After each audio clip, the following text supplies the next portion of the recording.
यह कहानी है रानू चिड़िया और कालू कौवे की।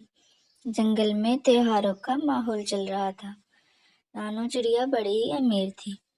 रानू चिड़िया का पति आर्मी में काम करता था। वहीं पास में रानू चिड़िया की एक सहेली का भी घर था, जिसका नाम कालू कौवी था। कालू कौवी बड़ी ही गरीब थी।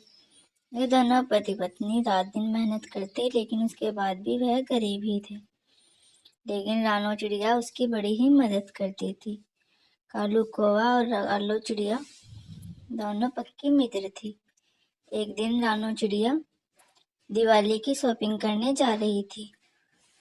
तभी सामने से कालू चिड़िया भी आ गई। दोनों मिली और एक दूसरे से बातें करने लगी। कालू चिड़िया, तुम कहाँ जा रही हो? मैं तुम्हें बड़े ही ढूंढ रही थी। मैं तुम्हारे घर जाकर देख कर आई हूँ। तुम कहाँ गई थी? राना बहन, क्या बताऊँ, तुम्हें तो पता ही है, मेरा पति बड़ा ही कम काम करता है और मुझे ही सारे घर का खर्चा चलाना होता है। और बच्चों को कपड़े भी तो दिलाने हैं दिवाली पर, और बहुत सारे पटाखे भी लाने हैं। लेकिन क्या करूँ, मालिक ने तो मुझे काम के पैसे ही नहीं दिए। अब तुम ही बताओ, मैं कैसे बाजार जाऊँ? अरे कालो चिड़िया, तुम फिक्र क्यों करती हो? तुम घर जाओ, मैं अभी आती हूँ, तुम्हारे घर में ही आऊंगी। इतना कहकर वह दोनों अपने अपने रास्ते की तरफ निकल जाती है। रानू चिड़िया बाजार में जाकर मिठाई खरीदती है।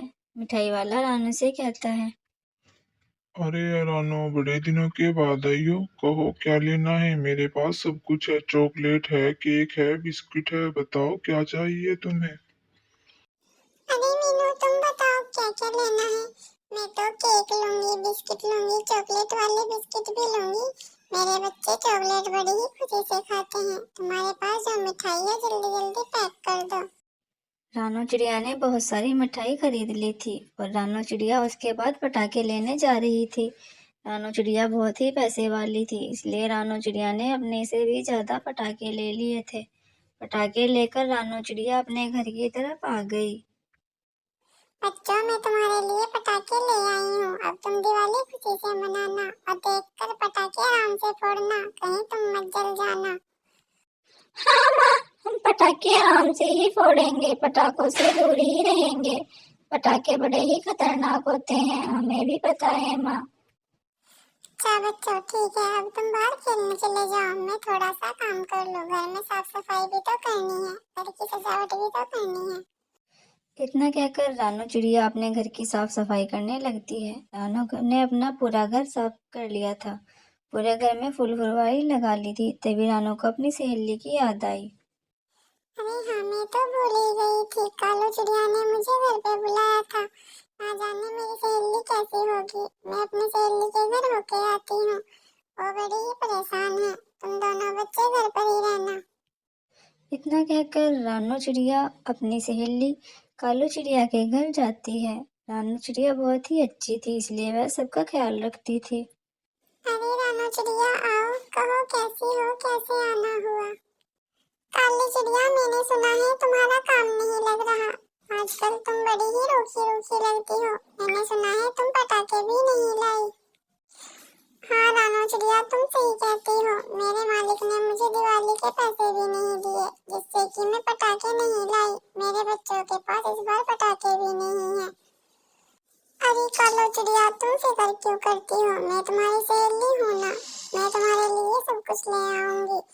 तुम्हारे पास नहीं है तो क्या हुआ, मैं तो तुम्हारी मदद कर सकती हूँ। मैं कल ही तुम्हारे बच्चों के लिए पटाखे और मिठाई ले आई थी। तुम फिक्र मत करो, मैं भी जाकर ले आती हूँ। इतना कहकर रानू चिड़िया अपने घर से मिठाई और पटाखे लेकर कालू चिड़िया के यहाँ आ जाती है। अरे रानू चिड़िया, तुम कितनी अच्छी हो। तुम तो बड़ी ही अच्छी दोस्त हो। तुम मेरा कितना फिक्र करती हो। तुमने सब लाई, तुम्हारा शुक्रिया। अगले दिन दिवाली होती है। सब बच्चे रात को बहुत ज्यादा पटाखे पटकाते हैं। रानू चिड़िया के बच्चे अपने पटाखे लेकर सड़कों पर निकल जाते हैं और सभी अपनी दिवाली खुशी खुशी से मनाते हैं।